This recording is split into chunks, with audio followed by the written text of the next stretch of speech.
A century-old country house, a bedroom where a king drew his last breath. Doors that opened by themselves, footsteps in empty corridors, and staff so rattled they refused to cross a threshold. Then, without fanfare, a small circle gathers.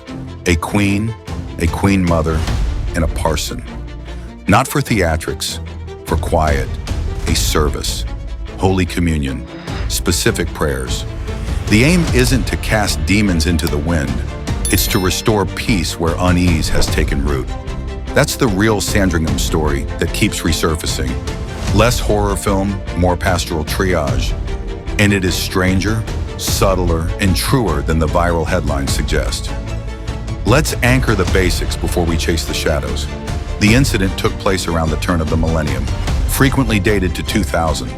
Some accounts say the summer before January 2001.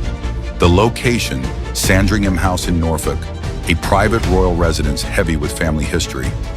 The problem area, a ground floor room associated with King George VI, who died on the estate in 1952. The catalyst, multiple staff reports of unsettling activity and a conviction among some that the room was restless. The response, a religious blessing, Holy Communion and prayers, arranged by the Queen Mother, with Queen Elizabeth II attending, and Prue Penn, the Queen Mother's lady-in-waiting, present as well. No chanting in Latin, no whirlwind of relics, no Hollywood crawling up the walls. Just a measured liturgy meant to steady a house and its people. To understand why a ceremony like this would happen, you have to understand the character of Elizabeth II. She was deeply faithful, reliably Anglican, and famously unsentimental about superstition. That's exactly why her presence matters. Not as the sign of a royal seance, but as the sign of duty. If staff were anxious, she'd stand with them, literally in prayer. This is the same monarch who ran on routine. Box work at the desk, horses at first light, church on Sunday. A house blessing in the family home fits that rhythm, a practical act for pastoral reasons.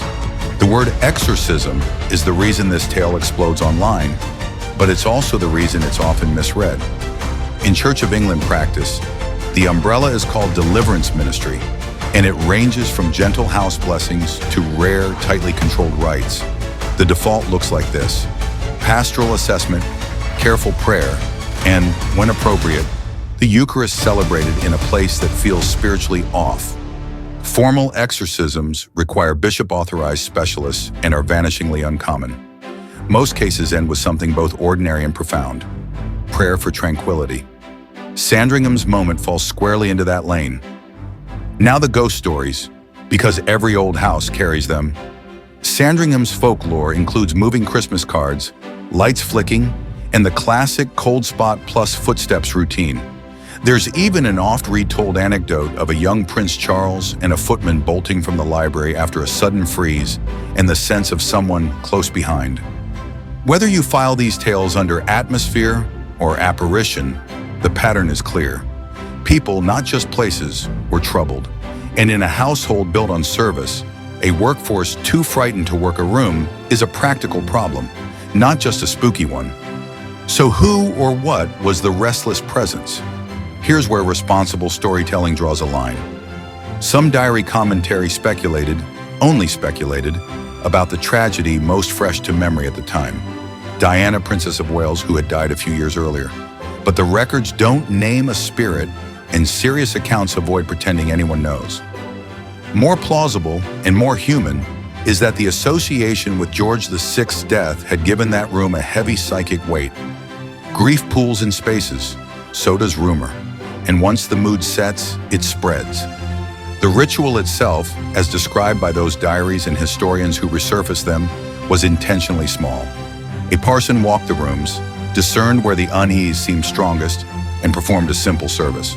Holy Communion was shared. Specific prayers were said. Prayers for tranquility, for rest, for the peace of a soul and a household. Think of it like retuning an instrument that's drifted out of pitch. No grand declarations to the press, no cameras, just a house trying to feel like a home again. Here's the twist that turns a good story into a great one. The monarchy's response is to underreact. There's no official statement screaming exorcism, because that would turn pastoral care into public spectacle. Instead, the royal playbook leans on quietism. You do what helps your people, you don't feed the circus. That's why this episode lay mostly as a footnote for years, buried in diaries, occasionally summarized by biographers, until renewed interest revived it. When it reappears, it does so with the same understatement it had at the time: a blessing, not a battle. If you zoom out from the candles and corridors, you see a broader pattern in royal crisis management. Whether the problem is constitutional, personal, or paranormal, the winning move is often smallness. Keep the circle tight, elevate routine, apply liturgy like a balm. This isn't a family that treats ritual as superstition. It treats ritual as structure, a way to steady hands when rumor shakes a house. In that sense, Sandringham's so-called exorcism isn't a story about ghosts at all. It's a story about governance at human scale. So here's your working translation when the word exorcism flashes across your screen. In this context, it means care. For staff who were afraid, for a room that felt wrong, for a legacy anchored to a king's final days. The ceremony asked for peace, not drama. And because it did, the house returned to what it was built to be. The place where a complicated family still gathers at Christmas, walks to church together, and then goes back to a table where the gifts are opened all at once. And the conversation runs in every direction at once. The candles keep burning, the doors stop opening on their own, and the room is just a room again. How the story resurfaced, what exorcism really meant, and the palace playbook for quieting a room. The strangest thing about this story isn't the ceremony, it's the timing. For years, the Sandringham episode lived as a quiet entry in diaries and recollections. Then out of nowhere, it spiked back into the headlines. A ripple that began with a biographer's on-air aside, widened as lifestyle desks grabbed the word exorcism, and finally crashed across social feeds with gothic captions and thunder emojis. The internet loves a haunted palace. It loves it even more when a monarch is rumored to have stood in the doorway. But beneath the clicky framing, the older, calmer account stayed the same. A blessing, not a battle. Holy communion and prayers, not Hollywood Latin. A house made peaceful for the people who keep it running. When stories reappear like this, the first casualty is nuance, the difference between deliverance and drama. So let's draw the line plainly. In the Church of England, exorcism sits inside a broader deliverance ministry that begins with pastoral listening and ends most of the time with a simple service. Prayer for tranquility, perhaps the Eucharist, perhaps a blessing of the room. Anything more forceful is rare, strictly overseen, and never undertaken on a whim. Think chaplaincy, not cinema. That's why the term exorcism, flung across headlines like a flare, can mislead even when it isn't technically wrong. What happened at Sandringham looked and sounded like church on a weekday. The second casualty is proportion. Viral retellings tend to inflate motive. Someone must have believed a ghost was Diana. Someone must have felt the king's last breath still hung in the curtains. The calmer reading, also the kinder one, is that people were frightened and leadership did what leadership is supposed to do in an old house with a long memory. Show up, stand still, say the prayers, share communion, and give everyone permission to exhale. In a family that treats ritual as structure, not superstition, that's a maintenance act, like tuning a piano. You don't brag about it, you just get the note back where it belongs. Here's a practical lens you can use whenever this story swings back into your feed. A sensationalism filter. 4 quick questions to keep the facts from getting steamrolled. 1. Does the account describe who presided and what was done? Eucharist prayers? Or just repeat the word exorcism like a spell? 2. Does it explain why? Staff distress? A room linked to loss? Or does it jump to naming a specific spirit without evidence? 3. Does it note the Anglican context? Deliverance as pastoral care? Or does it stage the scene like a film set? 4. Does it keep the date range honest? Circa 2000 to 2001? Or blur the timeline to make the chills feel closer? Why does accuracy matter for a story that, on the surface, looks like folklore?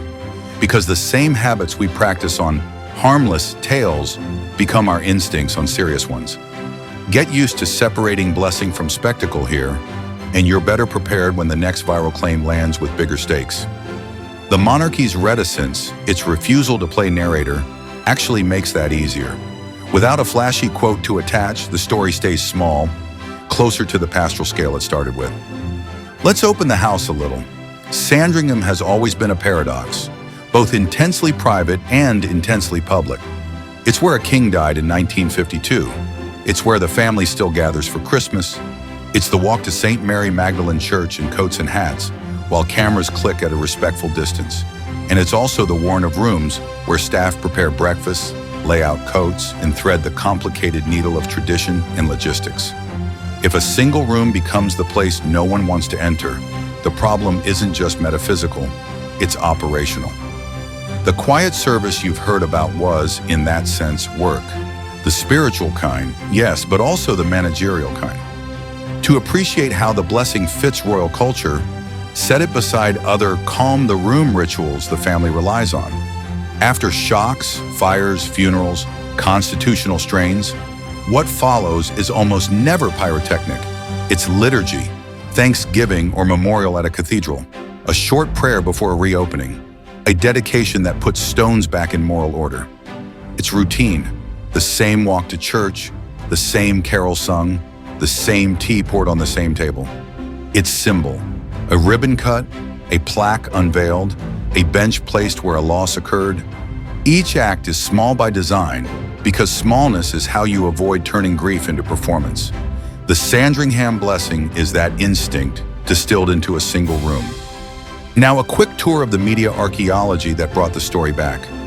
A modern explainer cites a line from a biographer. That line comes from older diary entries. Those entries mention a parson, Holy Communion, and prayers for tranquility, and name who stood there: the Queen Mother, the Queen, and a trusted lady in waiting. Where the internet adds extra, the idea of naming a spirit, the idea of dramatic rites, it tends to be commentary, not testimony. It's human to speculate. It's also human to set speculation aside when the primary sources are already enough. Did you know there's a long British tradition of house blessings that has nothing to do with headlines? Vicars bless boats and barns. Bishops bless hospitals and schools. When the place itself feels heavy, after an illness, after a death, after a string of uncanny incidents, people ask the church to lighten the air. Sometimes the rite is formal, more often it's gentle. Scripture, prayer, the Eucharist, perhaps a simple sign of the cross over a doorway. The line from that tradition to Sandringham is short and straight. There's also a cultural truth that makes this episode weirdly modern. In an age obsessed with content, the monarchy declined to make any. No press call, no official photo, no royal source mapping the mood. They left a gap, and gaps get filled by folklore, if not by fact. The good news is that the oldest account is also the least theatrical. If you want the truest version, trust the one that sounds like people trying to get through a day's work. So where does that leave us? With an image that refuses to be lurid, a parson with a portable chalice, a table cleared to serve as an altar, a few chairs drawn close, familiar voices answering familiar responses, bread, wine, blessing, a short prayer asking that a troubled place become a peaceful one, then a door opening, then for the first time in a while, nothing at all. No drafts, no footsteps, no murmured excuses to take the long way around the corridor. Sometimes nothing is the miracle you were after. Before we close, a last aha that big headlines tend to miss. The person at the center of this story, Elizabeth II, is famous for statecraft, for stamina, for diaries that could frighten a calendar. But her defining habit was always scale. Do the small faithful thing again and again, and let the larger picture emerge over time. At Sandringham, the small faithful thing looked like Holy Communion in a quiet room. No wonder her presence mattered. No wonder the room settled. And that's the lesson to carry forward whenever a palace story tries to turn into a ghost train. Look for the smallest steady action, the thing that restores ordinary life for the people who actually live and work in the building. Look for the service, not the spectacle. If you find it, you've probably found the truth, which means the next time a headline screams exorcism, feel free to pause. The real tale is gentler, the stakes more human, the outcome less cinematic and more livable. A room got its peace back, a house resumed its rhythm, staff went back to their rounds. And somewhere in Norfolk, a page in a diary closed with a line as plain as it was final. All was quiet.